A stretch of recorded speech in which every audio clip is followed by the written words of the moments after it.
Broadcasting from the business capital of the world, this is the Podcast Business News Network. And we are with Alyssa Campbell, Therapies.com. She's the director and speech language pathologist and so much more. We want to welcome her to the show today. How are you doing? I'm doing well. Thank you so much for having me, Jill. Well, thanks for being here. And by the way, I just want to spell your name, Alyssa Campbell, therapies.com. So that's the website if you want to get started there to take a look at what she does. But we're going to have a great conversation because she works with so many people and children, and she's helping families with what she does. So would you mind starting off by giving us a little description about your company and what you do? Yes. So, I myself am a speech language pathologist, but I own a private pediatric therapy practice in Tampa, Florida, and we provide speech therapy and occupational therapy services. What makes my practice a little bit different than others, though, is that we offer therapy in a child's natural environment. So what that means is we provide therapy in children's homes. We go into private, like into a school environment, as well as daycares and preschools throughout Tampa. To provide these services. That probably is a lot better for the child, right? They're going to feel more apt to be who they are, speak their truth in their home environment. That's wonderful that you go to them. So even for like school evaluations and all, is that something you do then? You go to their home for that? Well, it's case by case. It depends on that child's needs. Some children have difficulty in the classroom environment, but not necessarily at home. So in those cases, we would do the evaluation in schools. If for the younger ones, for example, they are at home most of the time anyways. And so it's just more comfortable for them, just doing it in their home in the natural environment. So it's really case by case and what that child needs are to determine where we're going to provide the evaluation and or therapy. Now, let me ask you just about yourself. I know you live in Tampa, right? Yes. Tell us where you're from and what brought you into this field working with children. And as a parent, your own personal experience. Would love to get to know you to start.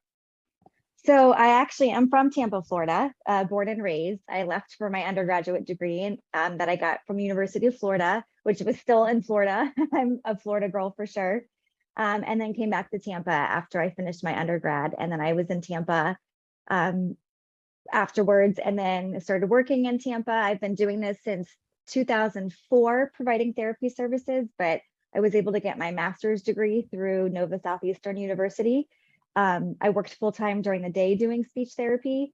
And then you have to have a minimum of a master's degree in this field. So, but you're able to work as a speech assistant with a bachelor's level degree. So I was able to get my experience that way because I kind of just fell into this career. I was going to ask, where did you get your passion to do speech therapy and all this from? Where did it start? Did someone inspire you or? Growing up, I knew I loved kids and I loved animals. And so I knew I wanted to work with one of the two. So I started out actually kind of like the pre-med route, or pre-vet. So did thinking I'd work. Did you? Yeah. And then to be honest, organic chemistry and I did not get along. And I also don't think I was as serious about it back then. So I just I went to my advisor spring of my junior year in undergrad. And basically it was like, these are the classes I've taken. What can I switch to and graduate someone on time?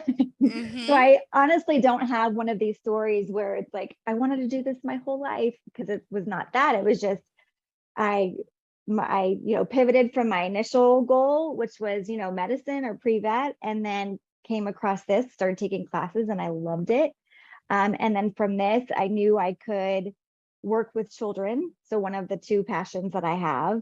And even though, I wasn't going to become a medical doctor, my father is a physician. And so I was always encouraged to go to medical school for that. But even though I wasn't going to pursue something that was going to give me an MD, I can still go get my doctorate and whatnot. And I knew I also wanted to have a family too, and be a working mom. And so my goal once I went into this field and knew I loved it is that, I could have my own practice and then I can make my own hours and have the flexibility to be this professional businesswoman, but make my own hours to be there for my kids. And how old are your kids, by the way? My son is 6 years old and my daughter is 3. Yeah, we're similar. So my son is 7 and my son is 5. So I Okay, get yes, it. I get it. It's a hard thing, the most rewarding job of all, but the hardest. And yes. speaking of children, my nephew was 3.5 the first time he spoke his first word. So I'm familiar with what you do. We Mhm. live on Long Island in New York, and so the therapist would come to the house and bring certain toys to see how his motor function is working and try to help him speak. And so not till he was 3.5, he spoke, but we do credit the therapist that helped him out so much. And he is a little on the spectrum. He's in a special class now. He's 13, but he's amazing. He's just awesome, but he needed that extra little guidance and step because Right. as parents, as an aunt, you're concerned, you're not used to this, so someone at home, if there's something going on with their child, I mean, they're normal milestones that they should be conquering in a sense, right? So if you're Yes, going to your doctor appointment, the doctor kind of asks certain questions. I remember, right? Of the yes. milestones, the smiling or the waving or the grasping. And it's usually from the doctor's recommendation, or does a parent come to you directly, or does it usually get, how does that process work of It's referral in a all sense? it's all the above, to be honest. A lot of times it's just motherly instinct or parent instinct Yeah. and knowing that something is just a little off, or they just have that gut feeling where maybe they're not talking where they should be. Yeah. So, because a lot of times, especially for earlier ones, a lot of people will just be like, oh, just give it a little more bit more time. They're going to outgrow it. But to give you kind of a gauge that I go by is because usually the earliest I work with as far as language goes, um, it's not the earliest that you can work with, but usually just a standard kind of frame or overall average of what we work with starts around 18 months. Okay. And so at 18 months of age, the minimum number, well, let me backtrack. So what's interesting is the range of when children should say their first words is between 12 to 18 months, which is Okay. kind of a wide gap. Mm-hmm. Um, so the next milestone, or not milestone, but the next minimum expectation that we have is that by 18 months, they should be saying at least 20 words. Okay. So I use that one kind of loosely only because if they're supposed to say their first word between 12 to 18 months, I got to why learn is it 19 more within a day. Wait, right? what? Exactly. So so that's kind of, whenever I have parents call in that situation, I always kind of just get more information to gauge if that's, an accurate representation of where that specific child should be. But the biggest one that I do go by is by 24 months old, so 2 years of age, a child should have a minimum of 50 words. Okay. So that's the minimum that I go by. So even if a parent calls me and I've never even laid eyes on this child, that's always the first question I ask is how many Okay. words do they have? And it doesn't have to be fully pronounced words, like water, even wawa. As long as there's a vocalization assigned to Mm-hmm. um, some sort of meaning, then I count that as a word. Got it. Well, like So talk a little bit about the misconception, because some people think speech language therapy is for those that say like wabbit, you said, instead of rabbit. Can you talk about yes. that? Yeah, so most people, when you hear of speech and language therapy, is those children that do misproduce sounds. It's those kids that say wabbit for rabbit, or those kids that have a lisp and say sun for sun. Mm-hmm. That's just a small percentage of what speech and language therapy can work on. So that's the articulation component, or what we call the speech production of speech and language therapy. But then the language portion of it is a whole different world. And language consists of mainly two areas. So language is not how are you producing your words, it's what are you doing with the words that you're saying? And also, are you understanding what's being said to you? So the two main areas of language, the first one is what we call expressive communication. So it's are you able to effectively express your wants and needs to get your point across and to be able to function in everyday life? And so for every age, there's different expectations. So for a 2-year-old, like I said, that expressive language expectation is 50 words. As they get older, it will be to say, 3 to 4 word sentences. And not only that, it's not necessarily the number of words. Are they able to use it appropriately? Are they able to ask you for help if they need it? Are they able to, um, tell you what they want if they're hungry? Or are they just taking your hand and taking you to the fridge? Like, do you Mm-hmm. notice they're doing more gestures and pointing? Yeah. And so parents and caregivers, when you've spent so much time with your child, you're good at translating them and knowing them so well that you know what they want without them having to verbalize it. But a lot of what I do at that age too is parent education too, and telling parents their kids have to work for it. Yes, they're showing you, but they need to use their words and tell you what they want, not just pointing and gestures. But yeah, so expressive language can consist of, like I said, the number of words for younger children, but as they get older, it's also grammar and pronouns and syntax. Are they able to effectively and grammatically correctly express themselves appropriately?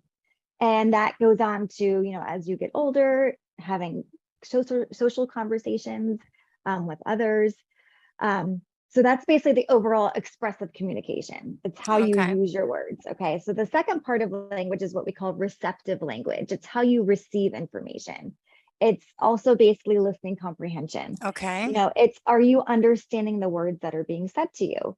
Are you able to follow multi-step directions? If you tell your child, okay, get your backpack and put it by the front door, are they able to do that? Or do you find that you're having to continuously repeat yourself or rephrase what you're asking in order to get them to do it? Because in some cases, parents think children are being behaviorally defiant by not listening to them. But in some cases, a child that has a receptive language delay, it may not be that they're purposely not doing it, they're just missing part of the message. And so through therapy, we would teach strategies and techniques on how to improve those skills that are weaker. Well, I got to say something that's kind of cute. I hope you don't mind, but my 5 and 7-year-old, they both say Happy Valentine's Day with the M. Very common, right? And yes, even when they say, Mom, remember with an N instead of remember. I let that go because I just think it's cute, but I'm a bad parent, but it is so cute. No, you're not. It's really cute. End, so it's just adorable. But in all seriousness, I mean, you're helping and diagnosing children. You work with children on the spectrum with ADHD. Could you talk about that and how your service can really help children, especially like that? What are some of the conditions do you work with as far as children that they have that you can be beneficial to helping? So one of the biggest areas that children with autism need some guidance and a little support with is social skills and social interaction. They don't get a lot of those social cues that a neurotypical person would be able to do. They aren't used to taking turns back and forth when they're talking. They want to get their message out. So expressively, they're able to express themselves, but it's sometimes that receptive information that they don't realize, okay, it's not my turn to talk, it's that person's turn to talk. So I need to pause and wait. And how do I stay on topic and keep conversations going? Also, and this isn't just with children with autism, but it's, Down syndrome or any children that have any weaknesses or delays with social skills.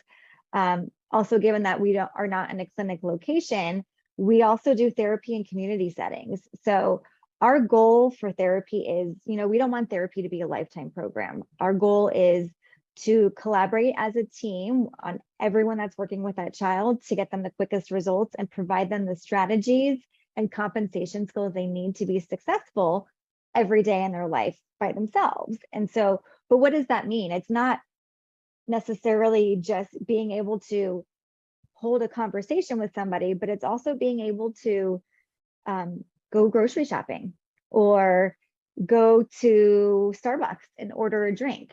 It's that social setting where can they effectively and appropriately ask, order something, pay for what they're supposed to, what they need to pay, and kind of just be in that social environment appropriately. So we try to do whatever can be effective for everyday activities, and that what's functional, not just, what can be in a clinic setting that we practice in a one-on-one setting. Got it. And let me ask you, you mentioned there's a lot of demand for OT, PT, occupational therapy. What does that work with specifically? So occupational therapy is, there's a whole variety of areas that occupational therapy can work with. It can work on, one of the main areas is that they work on as well as what they call activities of daily living, or ADLs, which is things like brushing your teeth, combing your hair, getting yourself dressed.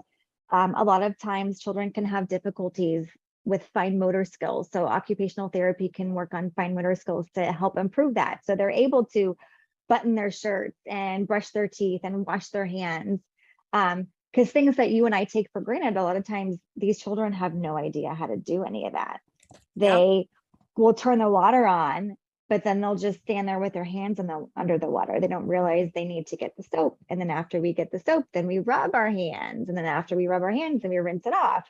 And then we need like all the steps that are involved to do that. Because again, it's stuff that we all take for granted because it comes natural to us, but a lot of times it does not to some of these children. So they need to be taught how to do it. Occupational therapy can also work on handwriting. That's a common thing that OT works on. They work on sensory processing disorders. So a lot of times children can have sensory difficulties, whether it's having an aversion to certain foods that they eat, or certain textures and things bother them, or like the tag on the back of your shirt drives them crazy. So you find you're having to like cut their tags out or modify things.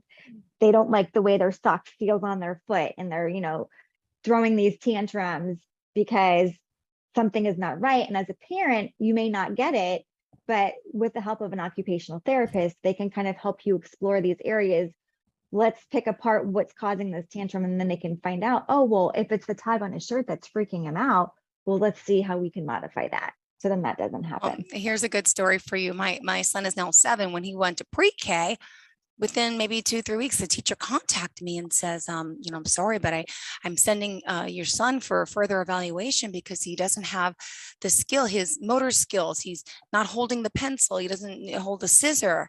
And I said, oh my goodness. I said, I never thought about this. My first child. And I said, to be honest, I said, I've never put a pencil in his hand, and he's 4.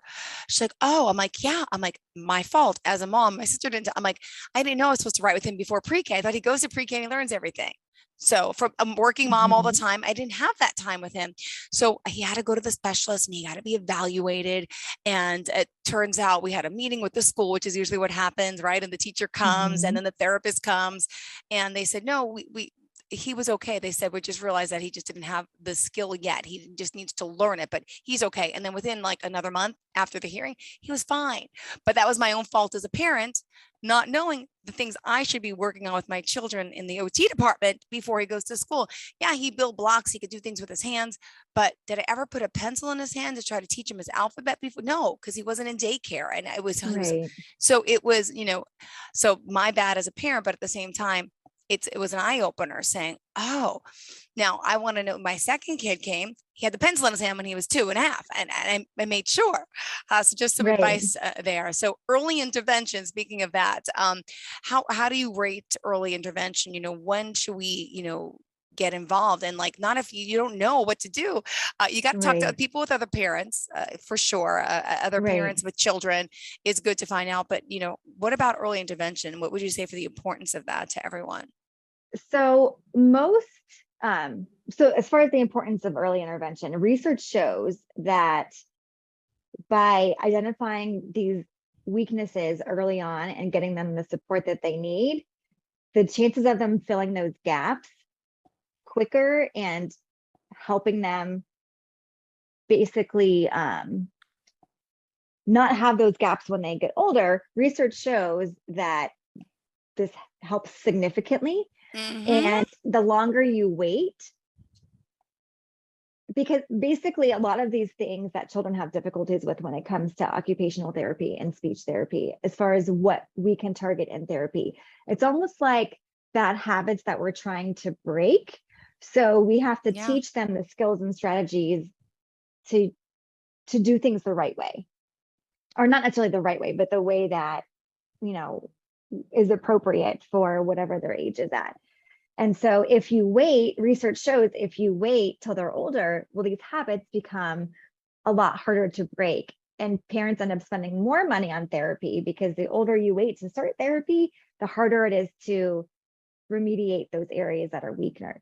But not to mention, if your child is younger and you know that something is just not right, if you have that instinct that, maybe they're not talking as much as they should be or understanding what you think that they should be understanding, my philosophy is always, when in doubt, rule it out. Yes, because it's better to have, like I said, if you have questions, if you're not sure, just reach out to a speech therapist or any kind of occupational therapist, speech therapist, whoever, because you can always pick their brain. You can ask them questions. Are my concerns valid? Because again, back to the early intervention thing, it's better to be proactive than reactive.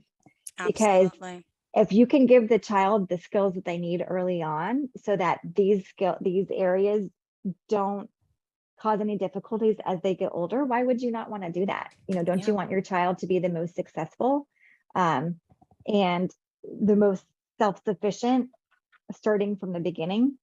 And usually every states have early intervention programs. I think every state. I know Florida does, and I'm pretty sure that most states do. I would assume they would. Yeah. If your child qualifies for these services, usually the services start with an initial evaluation where it's an overall developmental evaluation where they look at all areas. And then from there, they determine based off of those results if therapy is recommended. And then from there, they could, in theory, qualify for free therapy services through the county through your neighborhood county or whatnot. A lot of times insurance covers therapy. A lot of states offer scholarships that can cover therapy too. Like I know in the state of Florida, there's a scholarship that can cover therapy for children, whether it's tutoring, occupational therapy, speech therapy, physical therapy, all of that it can cover if you qualify for it.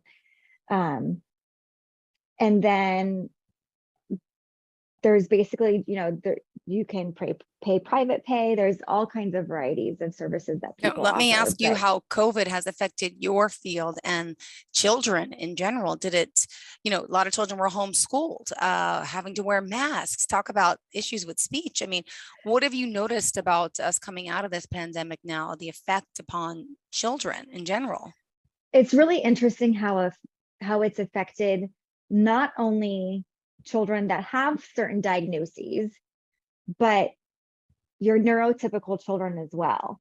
So, and it is affecting all ages because as the older children, they were in home or stuck at home for the last, couple years, either only interacting through technology. So then they're becoming almost more addicted to technology.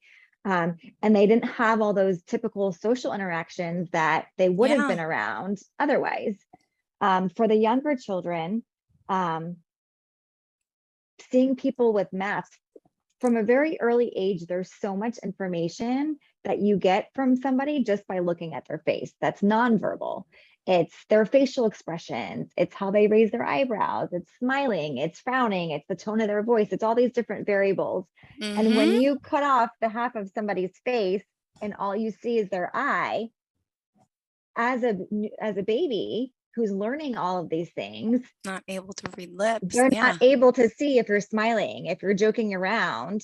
How do they know that a smile shows that, or if they're messing around and they're trying to be silly, are they really being angry, or are they, there's just so many things that children at a younger age have missed because they not only are they missing it from being covered, but also they aren't having these social interactions that they would have had. So the biggest thing I feel that we've been seeing is the lack of social skills that children have had and the weaknesses in those areas from the lack of interaction and communication with kids. But also, like I said, mask wearing has hindered a lot of those nonverbal communication cues that people normally would pick up on.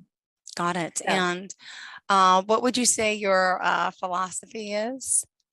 So yeah, so like I had in doubt, when in doubt, rule it out. So like I said, if you ever have any concerns, reach out to a professional and they can guide you in the right direction. Best case scenario, they say, oh, this is developmental at this time, they'll outgrow it. Or they'll say, you know what, it's probably not a bad idea to do some further testing to kind of explore a little bit more. And that's when an evaluation would be recommended. But like I said, when in doubt, rule it out. So call a professional and let them help guide you.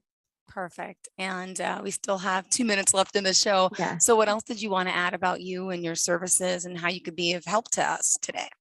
Well, another thing I was going to mention too is just the term speech therapist and speech language pathologist. A lot of times people can get confused by what that is. The formal title is a speech language pathologist, but they're also known as a speech therapist. So I wanted to make sure that I explain that difference too, because and a speech language pathologist should have a minimum of a master's degree. So that's what you should be looking for when you are seeking out a therapist. Sometimes, like I said, you can be an assistant and have a bachelor's degree, but it should clarify assistant. So you want to make sure you're going to somebody that has the right credentials for sure. Great. And now how can we reach out to you directly if we have any questions, if someone wants to use your services? So the best way is to go to our website, which is alyssacampbelltherapies.com. That's ALYSSACambletherapies.com. And then from that website, they can actually go to our contact page and even get my email address, our phone number, all that. So I feel like the website is probably just the best way. And you can are also you on social media as well? I was just going to say we're on Instagram and Facebook at Alyssa Campbell Therapies.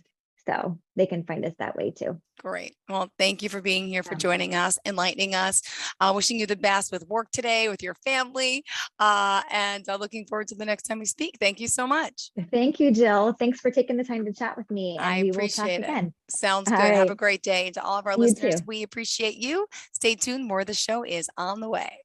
Are you looking for even more of the podcasts and hosts that you love? The Podcast Business News Network is proud to announce that you now have even more ways to listen live. Check out the MyTuner Radio, online radio box, and Simple Radio apps on iOS and Android, or find us online. Search for Business News Network on mytuner-radio.com, or search Podcast Business News Network on streama.com and onlineradiobox.com/US. Take your podcast on the go and don't miss a minute of the action.